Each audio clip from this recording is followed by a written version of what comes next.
Welcome to our continuing study of St. Paul's first letter to the Corinthians. In chapter 7, verses 1 to 40, Paul addresses questions about marriage, divorce, and being single. He says marriage is good, and it is for life.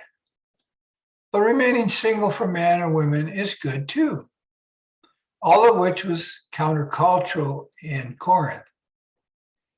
He gives guidance in some gray areas, including permission for a Christian spouse to divorce and hence presumably remarry if a non-Christian spouse leaves him or her.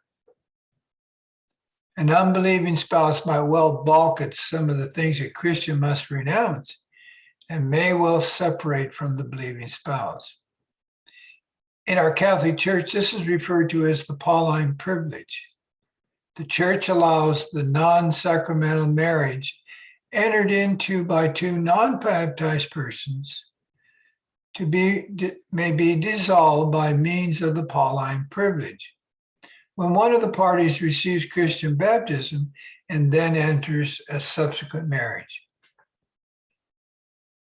while the other person remains non-baptized.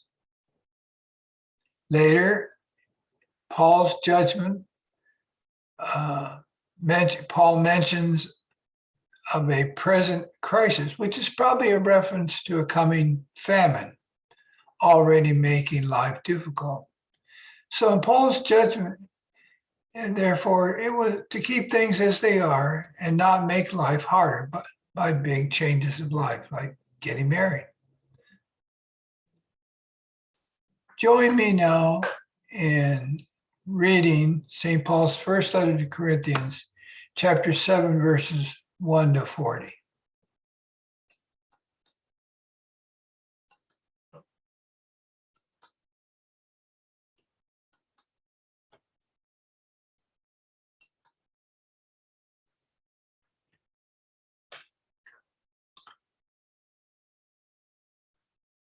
Now, in regard to the matters about which you wrote, it is a good thing for a man not to touch a woman. But because of cases of immorality, every man should have his own wife, and every woman her own husband. The husband should fulfill his duty toward his wife, and likewise the wife toward her husband. A wife does not have authority over her own body, but rather her husband.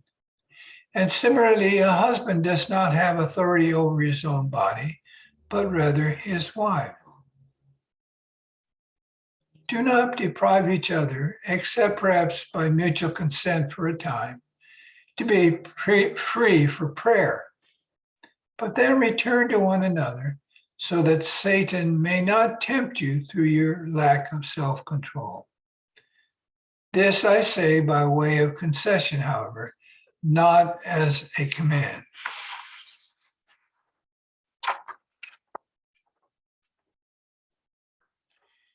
Indeed, I wish everyone to be as I am.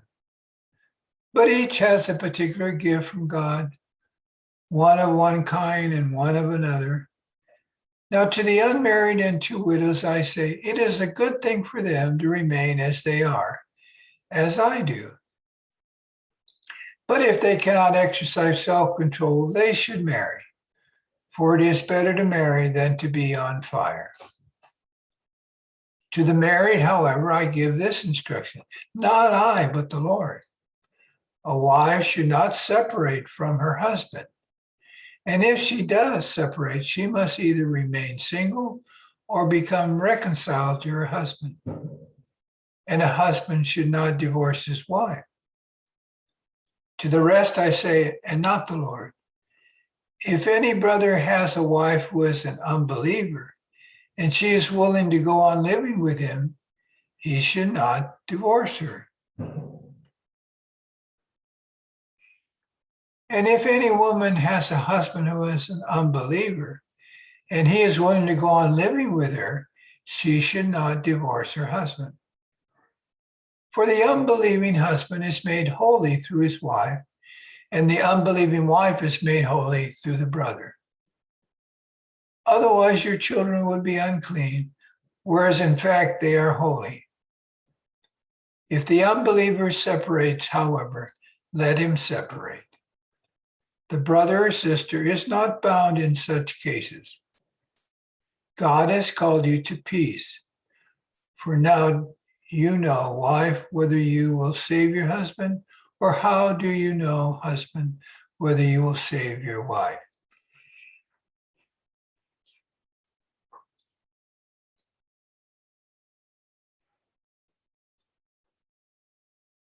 Only everyone should live as the Lord has assigned, just as God called each one. I give this order in all the churches. Was someone called after he had been circumcised? He should not try to undo his circumcision. Was an uncircumcised person called? He should not be circumcised. Circumcision means nothing, and uncircumcision means nothing. What matters is keeping God's commandments. Everyone should remain in the state in which he was called. Were you a slave when you were called? Do not be concerned, but even if you can gain your freedom, make the most of it. For the slave called in the Lord is a freed person in the Lord, just as the free person who has been called is a slave of Christ.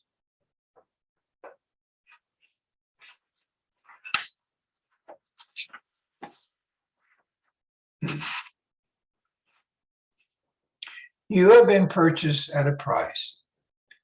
Do not become slaves to human beings. Brothers, everyone should continue before God in the state in which he was called. Now, in regard to virgins, I have no commandment from the Lord, but I give my opinion as one who, by the Lord's mercy, is trustworthy. So this is what I think best because of the present distress, that it is a good thing for a person to remain as he is. Are you bound to a wife? Do not seek a separation. Are you free of a wife? Then do not look for a wife.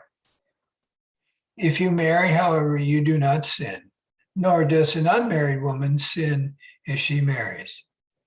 But such people will experience affliction in their earthly life, and I would like to spare you that.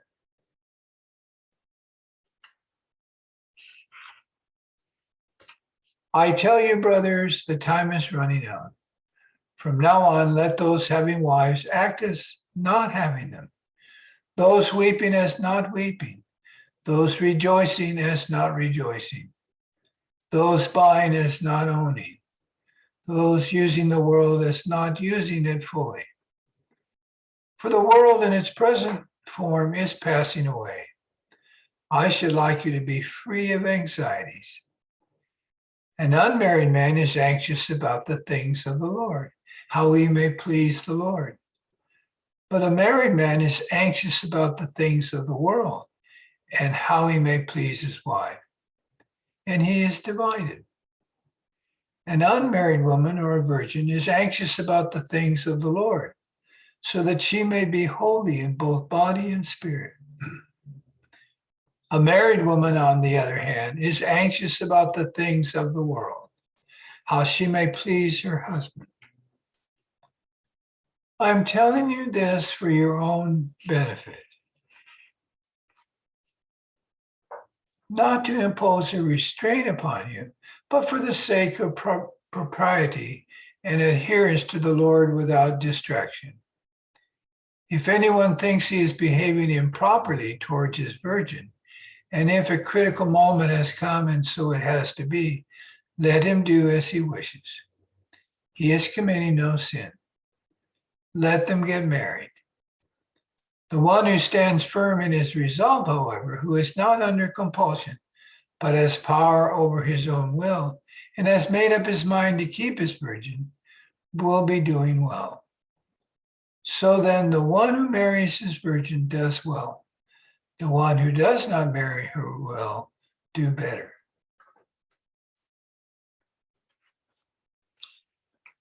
A wife is bound to her husband as long as she lives.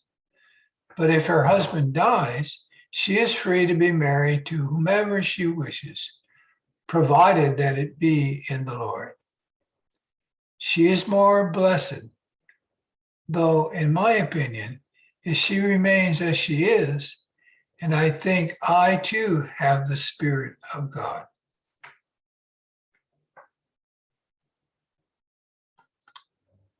Well, thank you again for joining us in our continuing study of St. Paul's first letter to the Corinthians.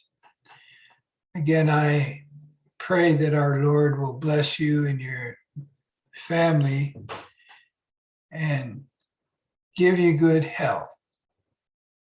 And let's remember to pray for those who are in need of healing from our divine physician, our Lord Jesus. May God bless you. Thank you.